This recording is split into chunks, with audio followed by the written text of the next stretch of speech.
जन्म कुंडली में बुध और राहु की युति को जड़त्व योग कहते हैं।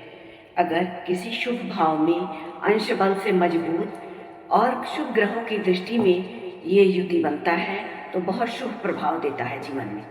जातक की वाचाल क्षमता के साथ साथ आकस्मिक धन लाभ भी देती है ये युति। ऐसे जातकों को उनके जीवन और उनके विचारों के प्रति अद्वितीय उपहार गुणवत्ता का मिलता है। बुध और राहु की युति अगर गलत तरीके से बनी हो, गलत राशि में हो, तो ऐसा व्यक्ति किसी भी हद तक दूसरों को धोखा देने के लिए जा सकता है। वो आजीवन नैतिक मूल्यों का छलावा चलता रहता है लोगों के साथ। कुंडली में जब भी राहु और बुध ग्रह की युति बनती है तो ऐसे में आकस्मिक घटनाओं और कुछ अलग तरीके के प्रसंग से जोड़ते हैं बुध देव आपको। 9 ग्रहों में बुध देव ही ऐसे ग्रह हैं जिसमें स्त्री और पुरुष दोनों के व्यवहार पाए जाते हैं। राहु का मित्र होता है बुध। वाणी, जटिलता, तर्क, बौद्धिकता, नर्वस सिस्टम, कई चीजों को दर्शाते हैं बुध ग्रह। दूसरी तरफ अधूरापन, कड़वाहट, कठोरता, छलावा, धोखा, रिसर्च, अघोरपन, तंत्र साधना को दर्शाते हैं राहु। जन्म कुंडली में या नवमांश कुंडली में अगर बुध और राहु ग्रह की युति हो रही है तो ऐसा व्यक्ति बेहद इंटेलिजेंट, हाजिर जवाब और अपने मानसिक विचारों से वो बहुत भाग दौड़ करता रहता है।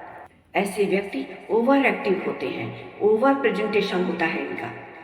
बुध और राहु की युति जिसकी भी कुंडली में है, ऐसा जातक बहुत अच्छी तरह से बातों को परोसता है, जैसे को तैसा देता है। अगर वो किसी बुजुर्ग से बात कर रहा है तो बातों को घुमा करके उसके मन मुताबिक रखेगा। किसी बच्चे से बात कर रहा है तो बच्चे के हिसाब से उस बात को प्रेजेंट करेगा। मतलब इनमें बातों को प्रेजेंट करने का, बातों को रखने का बहुत सलीका होता है। किस व्यक्ति के सामने किस तरह की बात किस तरह से रखी जाए, ये सलीका इनके अंदर कूट के भरा होता है। बुध और राहु ग्रह की युति वाले लोग बेहद बातूनी और हंसी मजाक वाले होते हैं। ये किसी भी माहौल में जाते हैं, माहौल को अपने मन मुताबिक कर लेते हैं। अगर ये व्यक्ति दुखी या उदास भी हैं तो ये किसी भी माहौल में जाएंगे या किसी से मिलेंगे तो कोई भी व्यक्ति इनके अंदर की स्थिति को भांप नहीं सकता। ये सामने वाले के मन मुताबिक ही बात करेंगे और अपने अंदर की बातों को अपने चेहरे पे नहीं आने देंगे। जिस भी जातक की कुंडली में बुध और राहु की युति होती है, ऐसे व्यक्ति कभी अपनी गलतियों को नहीं मानते हैं।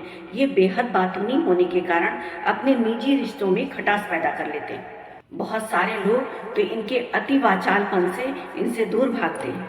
अपने जीवन में नयापन और विविधता बुध और राहु की युति वाले लोगों को बहुत पसंद आता है।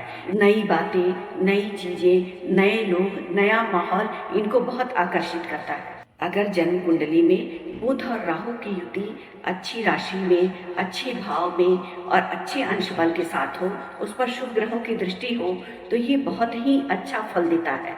और ऐसे लोग गूढ़ विषयों में भी बहुत गहराई तक जाकर के सोचने में सामर्थ्यशील होते हैं। बुध और राहु की युति वाले लोग किसी भी विषय पर गहरा रिसर्च करने में, गूढ़ विषयों पर गहरी सोच, गहरी पैठ रखने वाले और सही तरीके से अपनी बुद्धि का इस्तेमाल करने में माहिर होते हैं। बुध और राहु की युति जिस जातक की कुंडली में होती है, ऐसे लोग internet, social media, electronic media और कम्युनिकेशन, जहां पर अपने बातों को रखने की जगह होती है, ऐसे क्षेत्रों में पाए जाते हैं। जिसकी भी जन्म कुंडली में बुध और राहु की युति नकारात्मक फल दे रही हो, ऐसे व्यक्ति को प्रतिदिन गणेश जी की आराधना करनी चाहिए और उन्हें दुर्वा अर्पित करना चाहिए। इसी के साथ गायों को हरी घास खिलानी चाहिए। बुध और राहु की युति वाले लोगों को राहु के मंत्र जाप या बुध के मंत्र जाप को भी करने से आराम मिलता है। तो आज हमने जड़त्व योग के बारे में जाना। धन्यवाद।